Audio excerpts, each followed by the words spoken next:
बिस्मिल्लाहिर्रहमानिर्रहीम। अस्सलाम वालेकुम रहमतुल्लाह। आप देख रहे हैं रुहानी बुक यूट्यूब चैनल में। हूं मुफ्ती बिलाल अहमद काती।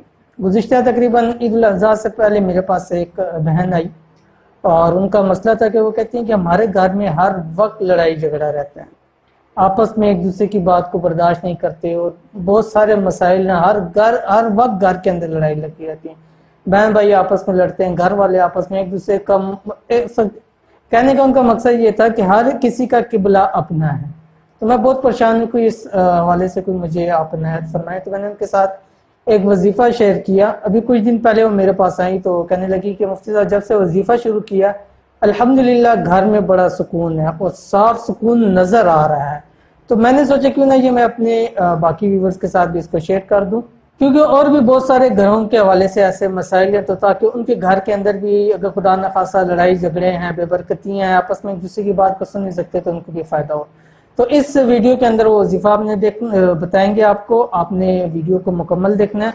और अगर आप हमारे चैनल पे नए हैं, चैनल को सब्सक्राइब करके बेल आइकन के बटन को दबा लें ताकि आने वाली तमाम लेटेस्ट वीडियोस आपको बर वक्त मिल सकें। जिस घर में लड़ाई झगड़ा रहता हो, आपस में नचाकियाँ हों, आपस के अंदर न बनती हों, तो घर के तमाम अफराद या घर का कोई एक फ़र्द ये वजीफ़ा कर ले। और जैसे आपने थंबनेल के ऊपर देखा कि अल्लाह के नाम से घरों की नचाकी और इस चीज़ को दूर करें। क्यों?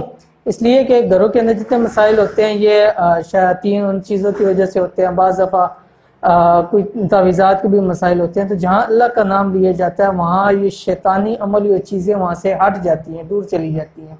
जैसे इससे पहले भी मैंने अपनी बहुत सारी वीडियोस के अंदर बताया हुआ, जैसे अगर बाहर कोई किसी बच्चे को छेड़ता है तो वो आवाज़ लगाता है, अम्मी या अबू ऐसे आवाज़ देता है, तो वो बंदा उसको छोड़ देता है कि कहीं वो आ ही ना जाए, लेकिन हालांकि बच्चे को भी पता होता है वो कितने दूर है। इसी तरह जब हम अल्लाह ताला का नाम लेते हैं तो वो जितनी ऐसी चीज़ें होती हैं जो हमारे दरमियान में मसाइल पैदा कर रही हैं, तो वो हमसे कोसों मीलों हज़ारों मीलों दूर चली जाती है और हमारे मसाइल जो है वो ठीक हो जाते हैं।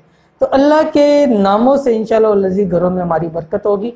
आपने ये वजीफ़ा घर के कुछ अफराद कर सकते हैं या एक फ़र्द भी कर ले तो इंशाअल्लाह लज़ीज़ उस पर फ़ायदा होगा। जैसे मैंने उनको बतलाया था कि वजीफ़ा जो करना है वो दो तरीके हैं। एक तो ये है कि आपने नमाज फजर से पहले, यानी जो दो फ़र्ज़ हैं फजर के, उससे पहले अगर सुनते आपने पढ़ ली हैं तो ठीक है, नहीं पढ़ी तो कोई मसला नहीं, बाद में भी आप सुनते पढ़ सकते हैं।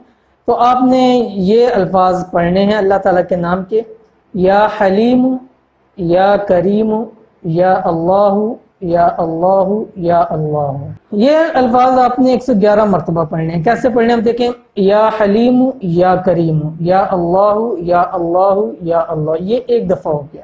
इस तरह आपने 111 मरतबा पढ़ना है। पानी के ऊपर दम करें, अगर पॉसिबल आप पिला सकते हैं, या घर में ऐसे मसाइल होते हैं एक दूसरे को नहीं पिला सकते और पीते नहीं हैं तो तसव्वुर के अंदर दम कर सकते हैं, या सोए हुए हैं आप उनके ऊपर दम कर सकते हैं। और दूसरा तरीका जो आप कर सकते हैं, जो उन बहनों को मैंने बताया उन्होंने ख़ास तौर पे उस पर किया कि जब आप घर का खाना बना रहे हों या ऐसे कुछ घर के लिए कुछ चीज़ बना रहे हो जो सब खाते हों, तो उस वक्त वो पकाते हुए ये अल्फाज आप पढ़ते रहें, या हलीम या करीम या अल्लाहु या अल्लाहु या अल्लाहु। जब तक पकाते रहें अपनी ज़ुबान से इसको अदा करते रहें, उस पर साथ दम करते रहें, वो आप सबको खिला सकते हैं। अगर सब नहीं खाते तो उस सूरत के अंदर आप तसव्वुर में दम कर सकते हैं। इंशाअल्लाह लज़ीज़ 21 दिन आप लगातार अमल करें, चंद दिन अमल करने से ही आपको फ़ायदा ज़रूर हासिल होगा। तो ये थी आज की वीडियो। उम्मीद करते हैं वीडियो आपको पसंद आई। वीडियो पसंद आई इसको लाइक कर दें, दोस्त सब आपके साथ शेयर करें। मिलते हैं इंशाअल्लाह लज़ीज़ फिर किसी अच्छी नेक्स्ट वीडियो के अंदर, तब तक के लिए इजाज़त दीजिए। अल्लाह हाफ़िज़।